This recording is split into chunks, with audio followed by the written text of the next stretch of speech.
Hello. How are you doing? Guess what this is?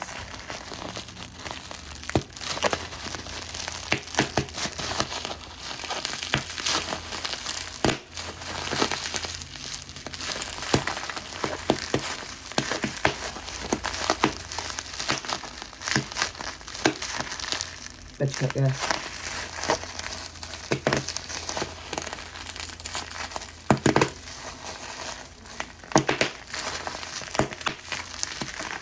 So satisfying. Alright, well, if you have guessed, yes, Bubba Hut finally arrived. I don't know how to open this. It just seems like a giant sleeve of bubble. There's tape. So I just wanted to show this off really quick. My hair is looking good. I just washed it. It's nice and,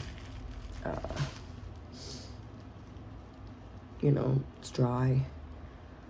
Which, my hair is wet. It's in the danger zone. But, uh-oh.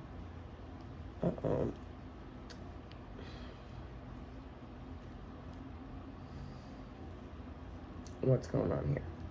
It's the risk you take when you play with these stretched out. I only like to use these ones when I sleep,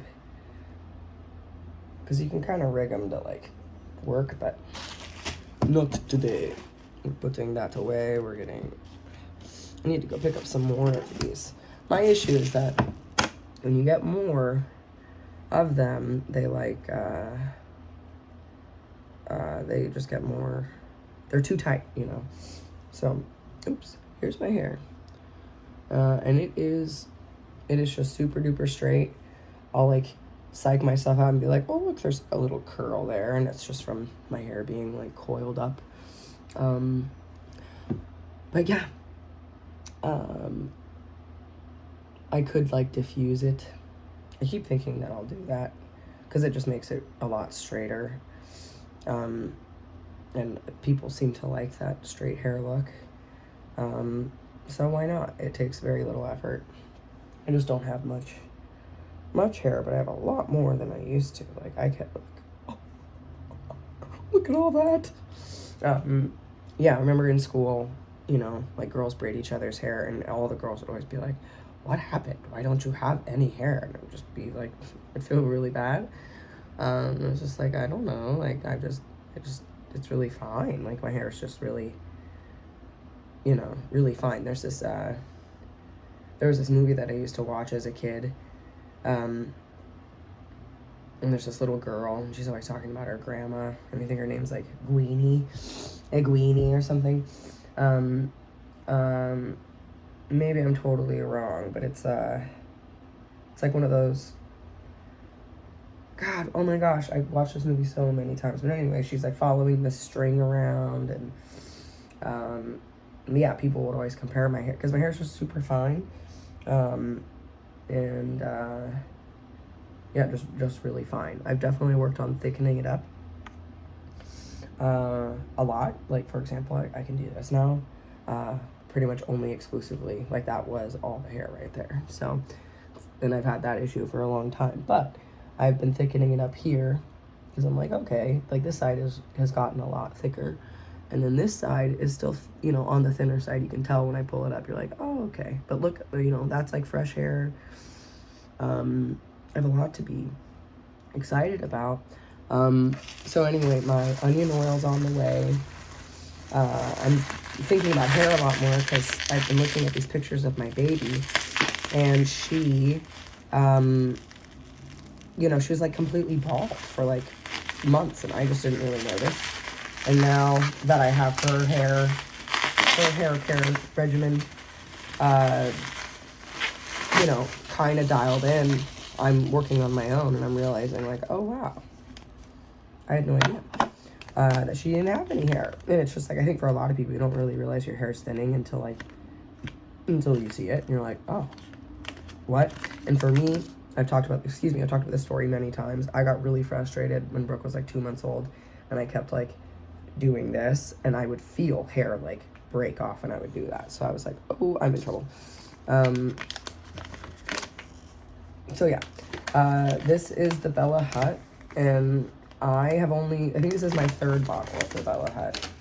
I am fairly certain. And it tells you everything that it has in it, all of its active ingredients. And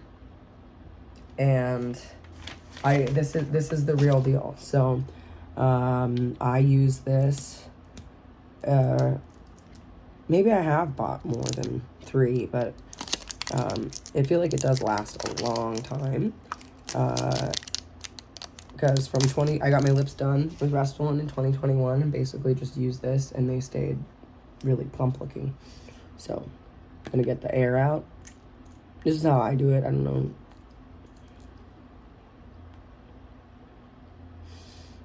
What other people do. I don't really like telling other people what to do. I'll just show you how I do it. And if you have a better method or application or whatever, it's your life, you know. I just tried showing you something. Take it, leave it. So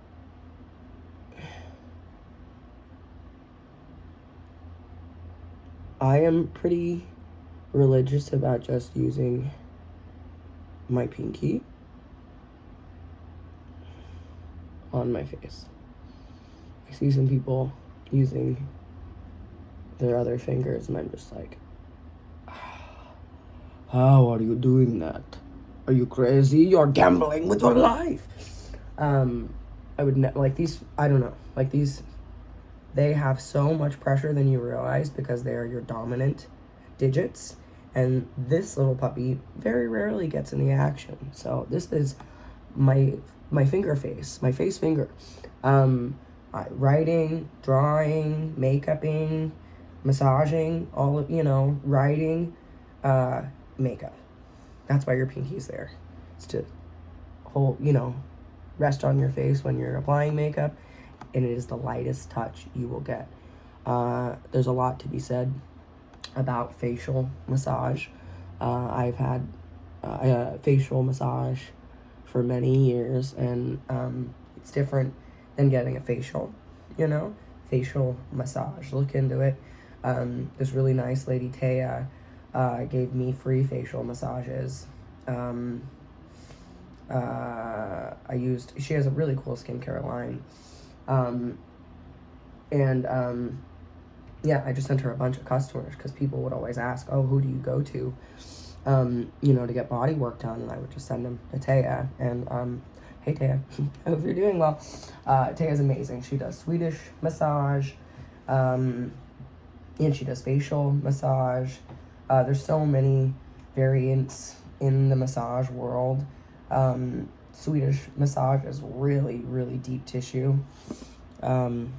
You know, like there's a lot of pressure in your hands. It's kind of more of a chopping motion. And in, you know, other massage types, it's more of a flat hand approach, or your fingers, or even your other body parts. So yeah, Taya really turned me on to some really cool stuff, and I've used what she's shown me. She very rarely would use these fingers on my face. She would, but the predominant motion when you're using effleurage is a motion like that, you know.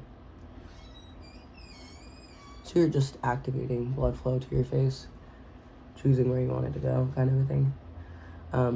Fascinating topic in many regards.